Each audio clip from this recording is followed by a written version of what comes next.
Hello everyone, I'm Silverraptor and welcome back to another Wargame Red Dragon game where I'm playing another tactical in this 10v10, another low points tactical game.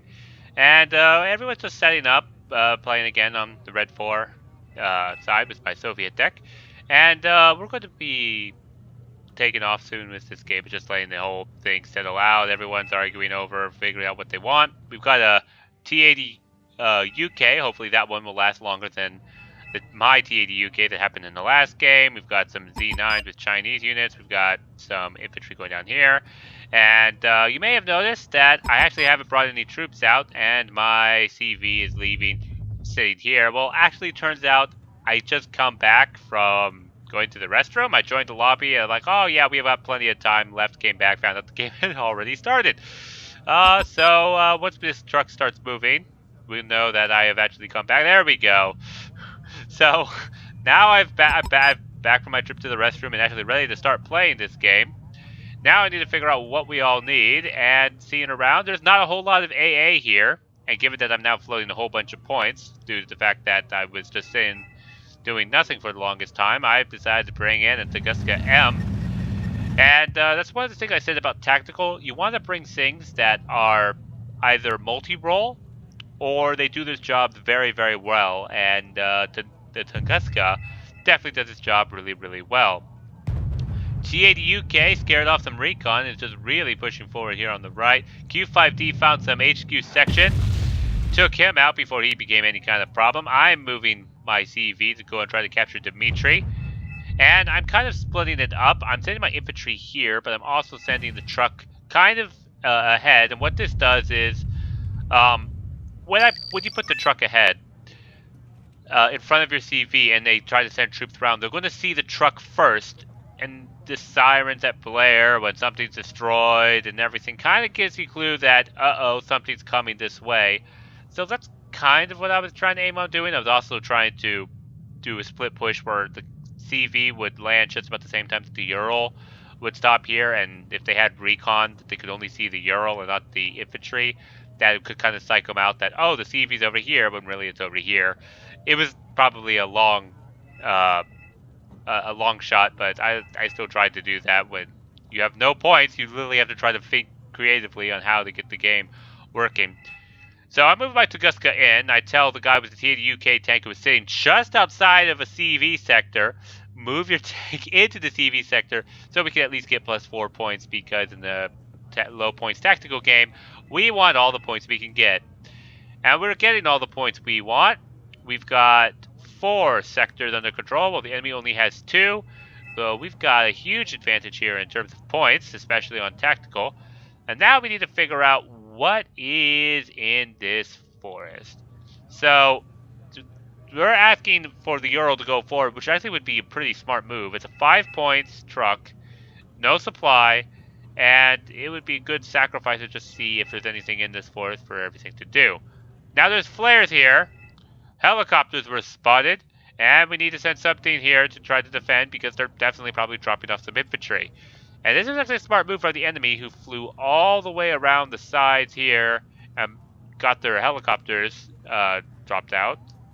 And infantry are probably sneaking around through this forest. They'll probably go like through here, and then they'll try to take out all of our CVs, and that would actually put them in the advantage due to the fact this is the only reinforcement point possible. So with all these flares, I think they finally got my attention, that there is some kind of helicopter here. So I was initially going to bring in an Mi-2, but instead, realizing that it's only infantry or helicopters, I can actually probably just get away with 1 Afghansky. This is a 20-point vehicle. As soon as it gets out of the forest here, we can get a good look at it. There he is. And this thing has 4 machine guns that could go up. It's mainly meant for helicopters with the radar version or the support version, but the vehicle tab gives it the longer ground range, and with its machine gun and high rate of fire, it should shoot through infantry pretty well. And I am just moving it up. I'll just speed it up a little bit. I'm moving him up here, and basically they're just going to screen for those helicopters, make sure they don't come, and if the infantry that come across, an Afghansky will certainly kill any infantry before the infantry are able to get close enough with their RPGs, unless they've got an ATGM. That BRDM-3 is getting really close. Okay, that's about the perfect range. That forest is also hidden, so any kind of infantry that try to come forward, that BRDM-3 is going to spot it for my Afghansky, which has pretty poor optics, so it will need that BRDM to spot the infantry for it. For the most part, the front line seems to have stopped. And so this is basically all the action right here. And here we go. Chinooks on the ground. My Afghansky's just trying to get into range. They must have saw the Afghansky as I charged forward. And it begins to open up the machine gun fire. Now, this is actually kind of interesting. I never actually knew this until I played this game, but the Afghanskys actually take a long time to reload after they do their gunfire. They fire in bursts, and that's kind of why I don't like another of the Soviet vehicles that just fire in bursts. They don't really seem to kill anything. Unfortunately, I mean, they killed one Chinook because the Chinook flew over it, but now the Afghansky has to go and try to chase them down, which makes it a lot more inaccurate. Now, made in the USSR, he did the smart thing. He brought in some Urals with their guns. They're able to try to intercept these Chinooks and take them out. So they actually turn tail on this weakened Chinook, and finally this guy goes down.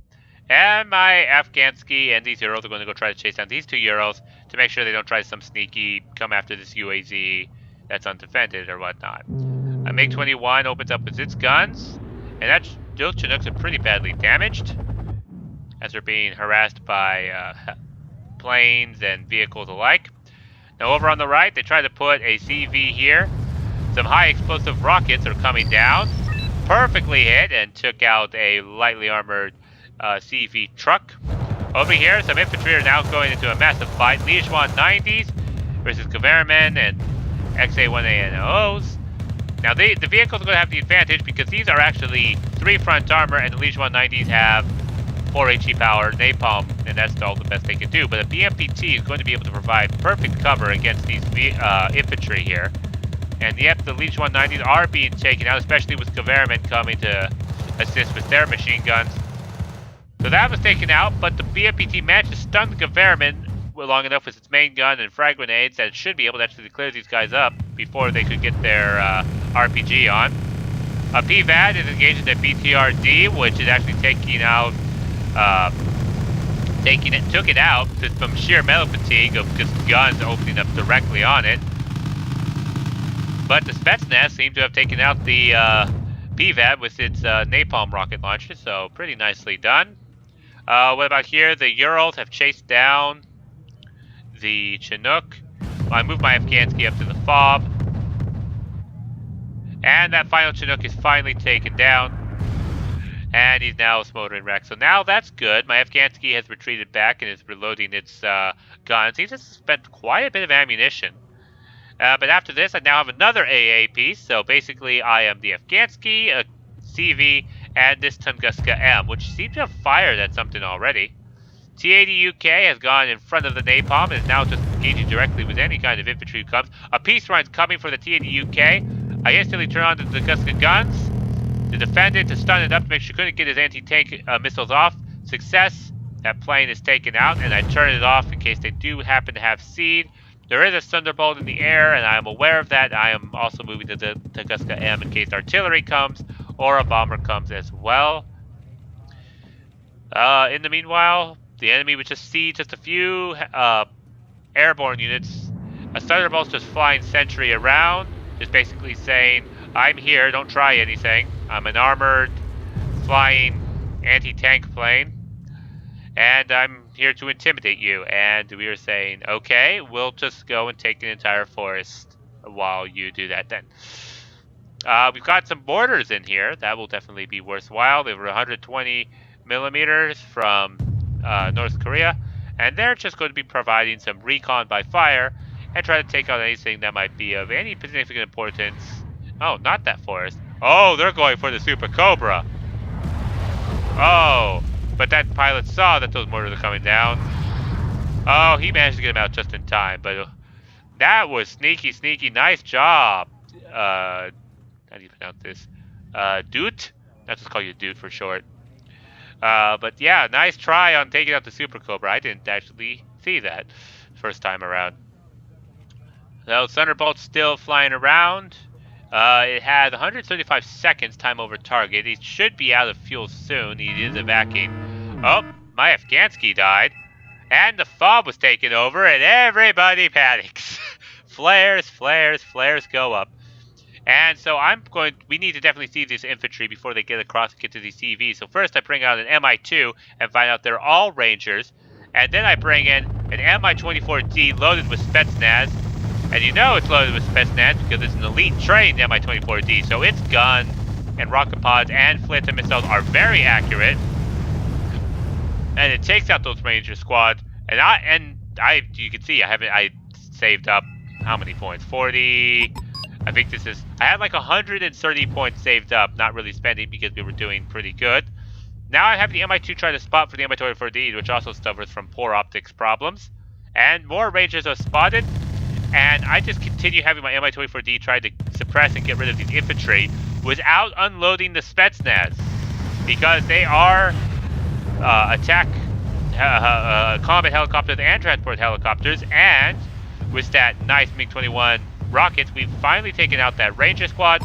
I fly over my Mi-2 and my Mi-24D to just make sure that this is completely clear.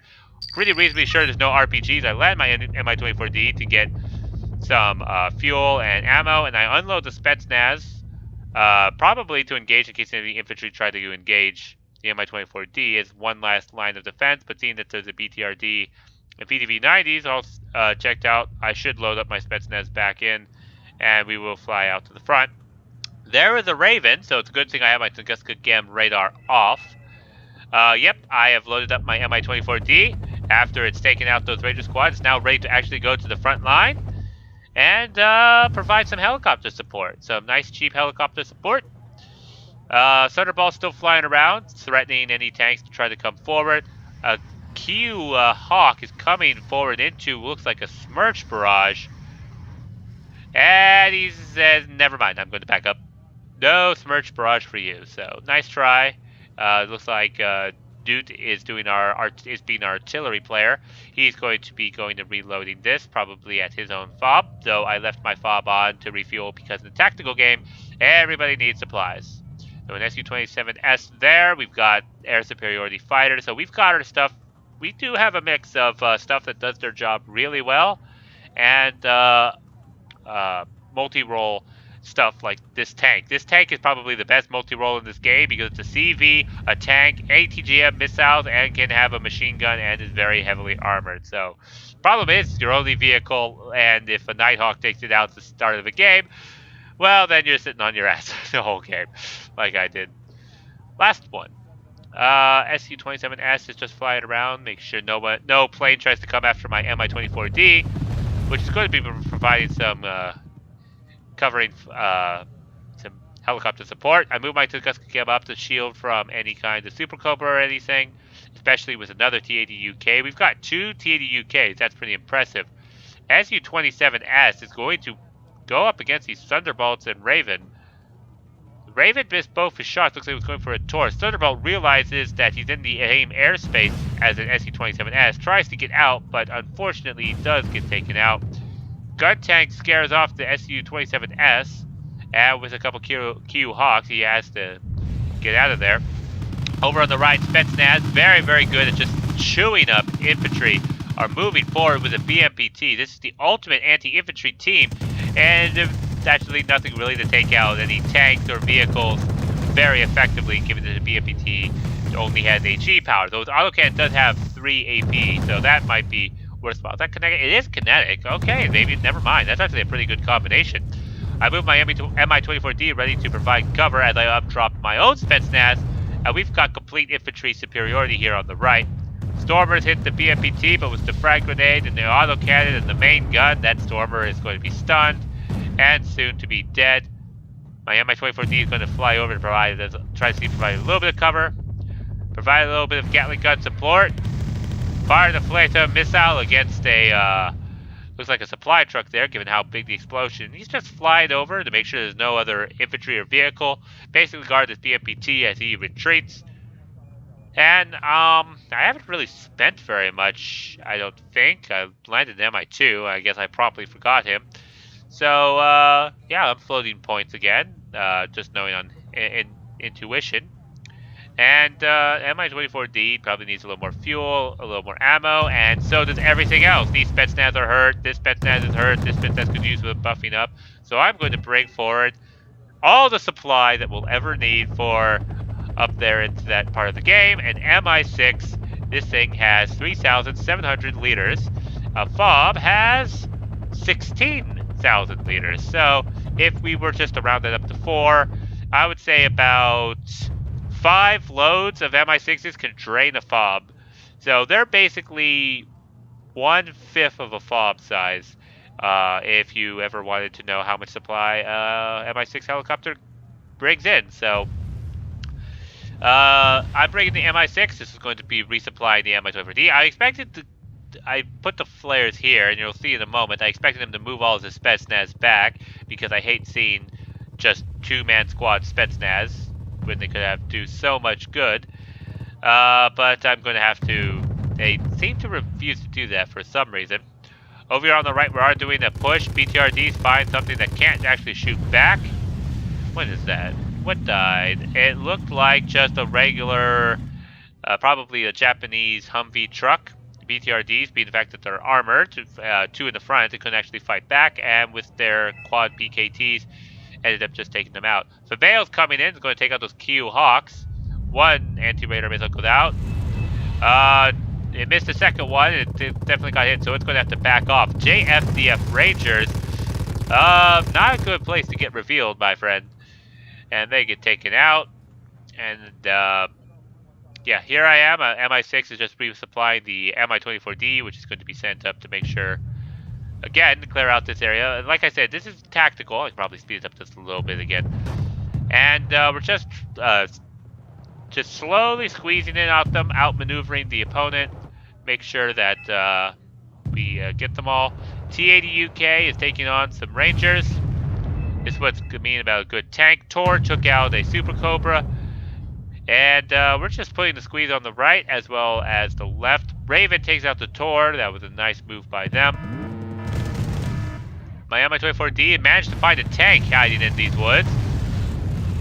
And able to take it out, but with the autocannon on that tank, it did get hurt, so I need to rebuff it up. And my stubborn frustration to make sure that these Spetsnaz get up from a 2-man squad back to the 10-man squad they deserve. I moved the Mi-6 from the fuel supply here over to here, which was kind of nervous about in case they had AA. And so that finally everything is repaired and reloaded. Well, soon to be as soon as my Mi-24D lands down. I love how watching these helicopters land sometimes. Almost. And come on, you can do it. You can do it. Land. There we go. Landing and repairing and refueling. So in comes the Smirch Barrage.